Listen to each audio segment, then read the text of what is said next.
పంజాబ్లోని అమృత్సర్లో కాల్పులు కలకలం రేపాయి.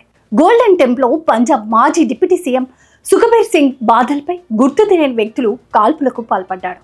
ఆయన సేరుదారుగా శిక్ష అనుభవిస్తుండగా ఈ ఘటన చోటు చేసుకుంది. ఈ కాల్పుల నుంచి సుఖబీర్ సురక్షితంగా బయటపడ్డాడు.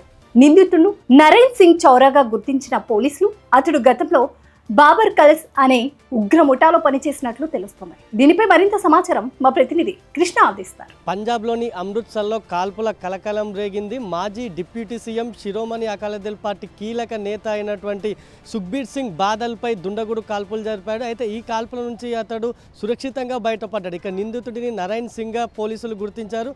అయితే ఇతడికి అటు టెర్రరిస్ట్ గ్రూప్లతో కూడా లింకులు ఉన్నట్లుగా పోలీసులు అనుమానిస్తున్నారు. ఇక ఇవాళ ఉదయం గోల్డెన్ టెంపుల్ వద్ద సుఖ్బీర్ సింగ్ కాపలదారుగా అటు సేవలు నిర్వహిస్తున్నాడు. ఆయన చక్రాలపై కూర్చొని ఆ శిక్ష అనుభవిస్తుండగా ఒక వ్యక్తి ఆయన సమీపానికి వచ్చాడు. వెంటనే జేబులో నుంచి తుపాకీ తీసి ఆయనపై కాల్పులు జరపడానికి ప్రయత్నించారు. దీంతో వెంటనే అప్రమత్తమైన సుఖ్బీర్ సింగ్ సెక్యూరిటీ ఎవరైతే ఉన్నారో వారు వెంటనే ఆ నిందితుడిని పక్కకు జరిపి అక్కడి నుంచి తీసుకెళ్లారు. దీంతో ఆ కాల్పుల నుంచి సుఖ్బీర్ సింగ్ సురక్షితంగా బయటపడ్డాడు. ఇక నిందితుడిని నరేన్ సింగ్ ఎవరైతే ఉన్నారో ఆయన 1984లో పాకిస్తాన్కి వెళ్ళినట్లు కూడా పోలీసులు గుర్తించారు. అతడు పాకిస్తాన్ నుంచి పంజాబ్లోకి అటు డ్రగ్స్ సహా వివిధ ఆయుధాలను కూడా తీసుకొచ్చినట్లు కూడా అప్పట్లో ఆరోపణలు వచ్చాయి. ఈ ఆరోపణలతో ఆయన పాకిస్తాన్ నుంచి మళ్ళీ పంజాబ్కి వచ్చిన సమయంలో పోలీసులు అరెస్ట్ చేశారు. అయితే కొంతకాలం పాటు ఆయన జైలు శిక్ష అనుభవించిన తర్వాత ప్రస్తుతం విడుదలయ్యారు. ఈ క్రమంలో అతడు సుఖ్బీర్ సింగ్ పై కాల్పులు జరపడం ఇప్పుడు చర్చానీయాంశంగా మారింది. అసలు ఎందుకు అతడు కాల్పులు జరిపారు అనే కోణంలో కూడా పోలీసులు దర్యాప్తు చేస్తున్నారు.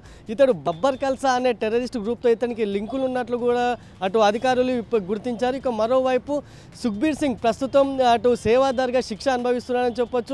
ఆయన పార్టీ శిరోమణి అకాలీదళ్ పార్టీ అధికారంలో ఉన్నప్పుడు అతడు పలు మతపరమైన దానికి అటు ఉల్లంఘనలకు పాల్పడ్డట్లు కూడా అతనిపై ఆరోపణలు వచ్చాయి. దీనిపై విచారణ జరిపించినట్టు మత పెద్దలు ఆయనకు సేవాదారుగా విధులు శిక్ష అనుభవించాలంటూ కూడా శిక్ష వేశారు. గత 2 రోజుల నుంచి అటు సుఖ్బీర్ సింగ్ ఈ శిక్షను అనుభవిస్తున్నారు. నిన్న కూడా ఆయన గోల్డెన్ టెంపుల్ ఎదుట గేట్ వద్ద ఆయన సేవాదారుగా శిక్ష అనుభవించాడు. ఇవాళ ఉదయం కూడా అదే శిక్ష అనుభవిస్తుండగా ఈ ప్రస్తుతం ఈ కాల్పులు జరిగాయి. అయితే ఈ కాల్పులు జరగడానికి కారణం ఏంటి, అతడు దేనికోసం సుఖ్బీర్ సింగ్ పై కాల్పులు జరిపాడు అనే కోణంలోనూ పోలీసులు ప్రస్తుతం దర్యాప్తు చేస్తున్నారు.